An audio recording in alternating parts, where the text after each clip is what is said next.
wabarakatuh. Perkenalkan, nama saya Marlina dari Fakultas Ekonomi dan Bisnis, jurusan Manajemen UIN Syarif Hidayatullah Jakarta.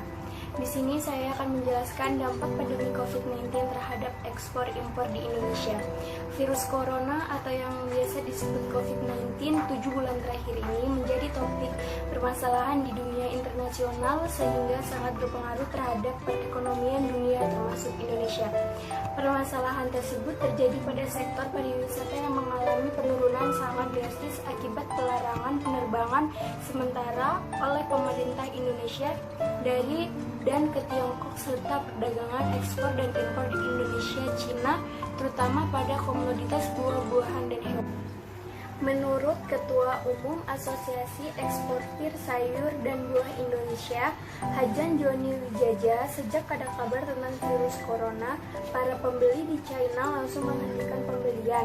Para eksportir buah yang paling menangis adalah mereka yang melakukan penjualan atau pengiriman barang dengan skema atau pembayaran yang dilakukan setelah barang tiba di pelabuhan tujuan ekspor. Bahkan ada yang sudah mengirim barang di kapal, namun di tengah perjalanan terjadi pembatalan. Tak hanya impor, beberapa produk ekspor Indonesia ke China juga berpotensi melemah. Secara otomatis, negeri tirai bambu tersebut akan mengurangi jumlah permintaannya. Terlebih lagi, secara global banyak pabrik di China mengurangi produksi karena penduduk tidak bisa bekerja akibat virus COVID-19 ini. Pada kenyataannya, tidak semua produk impor mengalami penghentian. Impor elektronik sampai saat ini masih berjalan kecuali hewan hidup dan buah-buahan. Larangan impor ini diambil untuk mengantisipasi penyebaran virus corona dari hewan. Pasalnya, penyebaran virus yang menewaskan ribuan orang di China itu diduga tak hanya melalui manusia saja, melainkan juga hewan. Pemerintah harus benar-benar memperhatikan dampak dari virus corona ini karena China merupakan mitra dagang Indonesia. Virus corona yang semakin menyebar memberikan dampak perlahan tapi pasti, terutama pada perekonomian Indonesia. Sadar bahwa pertumbuhan ekonomi dipengaruhi sebagian besar oleh sektor konsumsi, pemerintah akan terus melakukan percepatan belanja kementerian dan lembaga di kuartal 1 2020. Hal ini juga sejalan dengan perintah Presiden Joko Widodo untuk membelanjakan anggaran dalam mengantisipasi virus corona yang mungkin akan menggerus konsumsi awal tahun ini.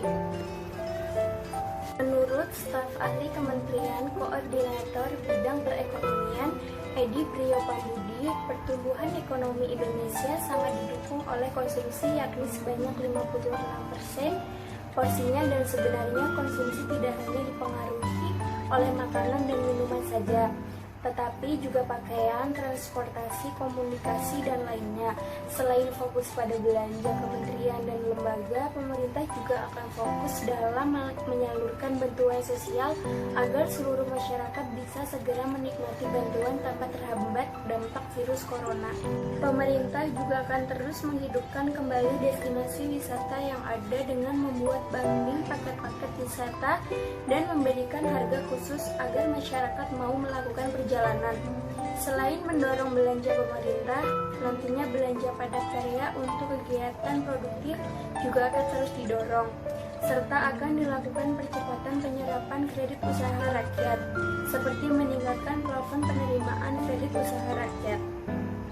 Terkait dengan dampak perdagangan yang disebabkan oleh penyebaran virus corona, menurut Kepala Badan Pusat Statistik atau BPS Suharyanto, belum ada dampak signifikan virus corona terhadap kinerja perdagangan Januari 2020. Berdasarkan nilai impor, tercatat total nilai impor non-migas dari 13 negara selama Januari 2020 adalah sebesar US$9,67 miliar.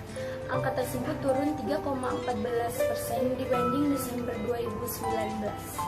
Pihaknya belum dapat mengungkapkan secara detail terkait angka ataupun realisasi ekspor dan impor antara Indonesia dan China pada Februari 2020 karena masih berjalan hingga saat ini.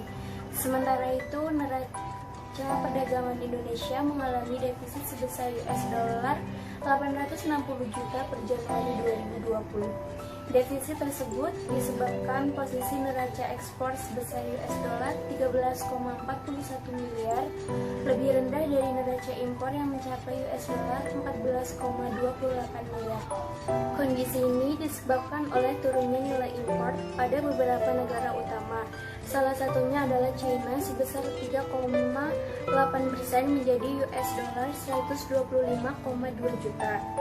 Sementara untuk negara lainnya, Thailand dari 14,14% menjadi US dollar 104,5 juta dan Australia dari 26,36% menjadi US dollar 86,9 juta.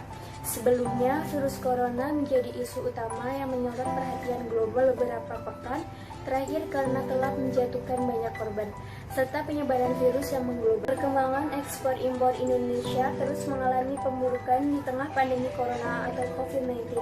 Kepala BPS Suharyanto menyatakan capaian ekspor pada Mei 2020 ini adalah yang terendah sejak 2016, sementara posisi impor terburuk sejak tahun 2009. Ekspor pada Mei 2020 tercatat melanjutkan penurunannya dengan kisaran 13,40% bulan ke bulan dan 28,95% dari tahun ke tahun. Sementara impor turun lagi lebih dalam dengan kisaran 32,65% dari bulan ke bulan dan 42,20% dari tahun ke tahun. Ekspor Januari 2020 tercatat 13,63 miliar dolar Amerika Serikat. Sempat naik pada Februari sampai Maret 2020 menjadi 14 miliar, lalu turun lagi di April menjadi 12,16 miliar dan terus memburuk pada Mei 2020 menjadi 10,53 miliar. Sementara impor Januari 2020 tercatat 14,27 miliar.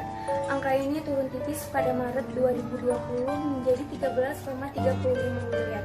Pada April 2020, angkanya terus menurun menjadi 12,54 miliar dan 8,44 miliar pada Mei 2020.